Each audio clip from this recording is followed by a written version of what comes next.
It's hard to miss the growing buzz around what we choose to put on our skin these days, isn't it? Oh, definitely. Just like with food, there's this real curiosity about natural and organic ingredients in personal care. Absolutely. That awareness has really, really taken hold. Mm. People are looking beyond just, the immediate effects. They're asking deeper Yeah, questions. about the ingredients and everything. Shampoo, sunscreen, you name it.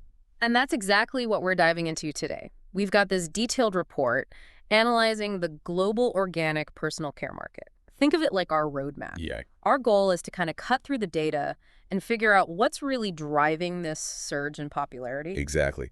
We're going to look at how big this market is, say, right now, where it's heading. where it's happening most. Yeah, which parts of the world are leading, and pinpoint the key trends. And ultimately, connect it back to you. What does this mean for the products you might be using or seeing? Okay, let's get into the numbers then. The report estimates that in 2025, the global organic personal care market will hit around USD 28,240 million. It's quite something. To put that in perspective, that's roughly the size of the entire global fitness tracker market. So it's a significant chunk of change. It really is. And what's really striking is the projected growth from there. Yeah. By 2033, the forecast is, well, it's expected to expand to USD 59,660 million. Wow, that's more than doubling in just 8 years. Pretty much. And the report gives us a compound annual growth rate, or CAGR, of 9.8% between 2025 and 2033. Mm. Now, for anyone not familiar, that CAGR is basically the average annual growth over that time, smoothing things out, a rate of nearly 10% consistently over 8 years. That really signals a market expanding rapidly, doesn't it? It absolutely does. Strong momentum, lots of potential. And the report points to a few key reasons for this. Okay, like what? Well, first, there's this growing awareness among consumers about what they're actually putting on their bodies. Yeah. And potential concerns around synthetic chemicals in conventional products. Right, people are definitely looking closer at labels now. They are. They're actively seeking alternatives they see as safer. We hear so much more talk about specific ingredients these days. Exactly. Secondly, there's a clear rise in demand for products that haven't been tested on animals. Cruelty-free. Right. And don't contain animal-derived ingredients. The cruelty-free and vegan movement is a big factor. Ethical considerations are, increasingly important. Absolutely. You see so many brands highlighting their ethical practices, their sourcing. For sure. And the third major driver is this increasing embrace of clean beauty. Now, that's a broad term, It is, yeah. but it generally means products formulated without a long list of ingredients people worry about, often emphasizing natural and transparent sourcing. It's kind of a more holistic approach. Where personal health and maybe environmental concerns sort of meet. Pres- So it's not just a niche thing anymore. It seems like a much broader shift in how people think about personal care. I think so. Okay, so let's talk about where this growth is happening. The report gives a really detailed regional breakdown. Who's leading the pack? Right now, North America holds the largest share, over 40% of the global revenue. 40%. Yeah. Their market size is estimated at USD 10,448.8 million in 2025. That's a pretty dominant position. What's their growth looking like? They're projected to grow at a KGR of 8.2% from 2025 to 2033. Within North America, the U.S. is the key player. Makes sense. Market size of USD 8,244.1 million in 2025, 8% CAGR. This probably reflects, well-established organic certifications and a big consumer base interested in premium wellness products. And what about Canada and Mexico? Are they significant too? Canada showing strong momentum. Market size of USD 12,253.9 million in 2025 and a 9% CAGR. That seems to be fueled by health awareness and strong local organic brands popping up. Okay. Mexico is also on a steady upward trend. USD 950.8 million in 2025, 8.7% CAGR. Consistent growth there. Okay, so North America is a major force. How does Europe compare? They have a long history with natural products too. They do. Europe holds the second largest market share, over 30% of global revenue. Market size of USD 8,189.6 million in 2025. And their growth. A solid 8.8% CAGR projected from 2025 to 2033. Still strong. Are there particular countries in Europe really driving that? Yeah, several stand out. The UK has a significant market, USD 1,375.9 million in 2025, and a robust CAGR of 9.6%. Higher than the average for Europe. Yeah. Germany's market is even bigger, USD 1,621.5 million, 9% CAGR. And France follows with USD 753.4 million, 8% CAGR. And what's contributing to this in Europe? Similar Pretty factors. similar to North America, yeah. Yeah. Strong regulations around organic standards definitely play a big role. European consumers are also generally very informed, very interested in ethical sourcing and sustainability. Right. That seems culturally ingrained in some ways. Now let's shift focus to a region we hear a lot about for growth potential, Asia Pacific. Absolutely. APAC, currently around 23% of the global revenue market Mhm. size, USD 6,777.6 million in 2025. Okay, so Yes. smaller share than North America or Europe right now. But here's where the growth story really accelerates. They have the fastest projected CAGR at 12.6% from 2025 to 2033. Wow, 12.6%. That's a huge jump. Which countries are fueling that? China is a major driver. Market size of USD 2,846.6 million, CAGR of 12.1%. Big numbers. India showing even faster growth, USD 677.8 million market size, but a remarkable 14.5% CAGR. 14.5%. Incredible. It is. And Southeast Asia as a whole also looks very strong, 13.4% CAGR, market size USD 447.3 million. So what's driving this surge across APAC?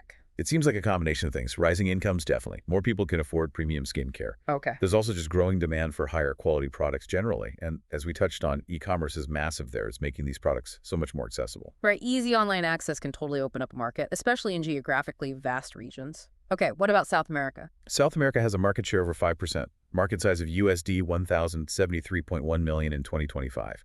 Projected CAGR is 10.5% between 2025 and 2033. Still double-digit growth. Yep.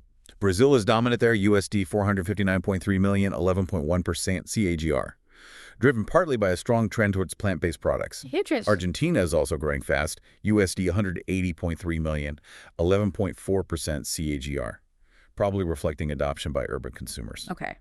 Moving across the globe, the Middle East, what does the report show there? The Middle East accounts for about 2% of global revenue.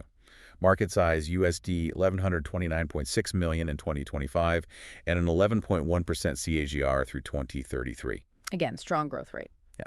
Saudi Arabia stands out, USD 397.6 million market size, 11.4% CAGR.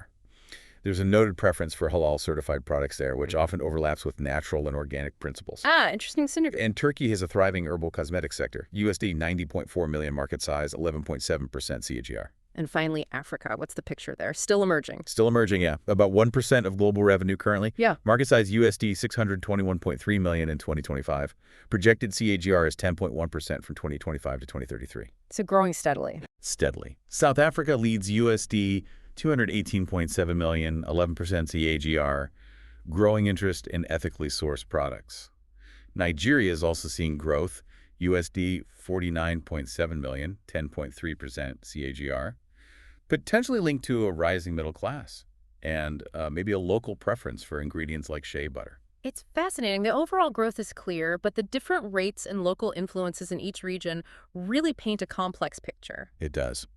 Now, the report also breaks things down by product type. What are the main categories? Skincare comes out as the largest category in the organic personal care space. That seems logical. Yeah, it likely reflects that high consumer awareness about synthetics and traditional skincare, things you use every day, and just a preference for gentler, more natural options. Makes sense. And in terms of growth, which product types are expanding the fastest? Makeup and cosmetics, that's highlighted as the fastest growing category. Really, faster than skincare. Yep. It really speaks to how the clean beauty movement is broadening out. Consumers are looking for organic and non-toxic options in their makeup too, not just skincare. So it's moving beyond the basics. Exactly. And importantly, innovations in organic formulations are making these makeup products better, more effective, more appealing. That's a big shift. People are becoming more conscious about ingredients across their whole routine. What about who is buying? The end-use analysis. Currently, women are the leading consumer group. No huge surprise there. Right. Driven by strong demand for natural, chemical-free products, often linked to health and wellness trends, self-care, things like that. It's like a natural fit. Any notable changes in other groups? Yes, the kids segment is actually experiencing the fastest growth. Interesting. Why is that? It's largely down to increasing parental concerns about harsh chemicals in products for babies and children. Sensitive skin. Understandable. And recommendations from pediatric dermatologists also likely play a role, encouraging gentler, more natural formulations for kids. Absolutely. Makes total sense. Parents Yeah. would be extra cautious. Okay, let's shift to pricing. What's the trend there? Is organic always expensive? Well, the medium price category currently holds the largest market share. Okay, so the middle ground. Yeah, suggesting a lot of consumers are looking for that balanced affordability, but still getting the benefits of organic. But is the higher end growing too? The premium stuff. Definitely. In fact, the high price category is seeing the most rapid growth. Ah, so there's demand at the top end? Yes, driven by demand for premium organic products that maybe offer more than just natural ingredients, things like sustainable sourcing, ethical packaging, a luxury feel, and influencer marketing seems to be playing a big role here too. Right, driving aspiration for those premium brands. So a strong middle market, but a growing appetite for luxury organic too. How are people actually buying these products? Distribution channels. Currently, offline channels are still dominant. Supermarkets, department stores, specialty beauty shops. Bricks and mortar. Yeah, places where you can physically see, touch, maybe even test the products. There's still a strong preference for that, especially for skincare and makeup. But I imagine online is catching up fast. Oh, absolutely. Online is expanding rapidly. The convenience of e-commerce, obviously, but also the wider selection often available online. And more information. Exactly. Easy access to ingredient lists, certifications, customer reviews, that's all contributing. Plus, you have more direct-to-consumer brands emerging online. So it sounds like a mix, really. Both in-person and online shopping are key. Finally, the report touches on the key players. Who's in this market? It's a dynamic mix. You've got the big, established multinational companies, but also smaller, niche, emerging brands. A bit of everything. Yeah. And what's interesting is that many major beauty corporations are recognizing the growth and are investing heavily in developing their own organic lines or acquiring smaller organic brands. Makes sense. They don't want to miss out. Does the report give any specific examples of recent moves? Yeah, a few snippets. For instance, in May 2023, some products in Amway's Artistry skincare line got the Skin Cancer Foundation seal of recommendation, showing a focus on safety and credibility. Back in December 2022, Hain Celestial Group sold its West Bray Natural brand.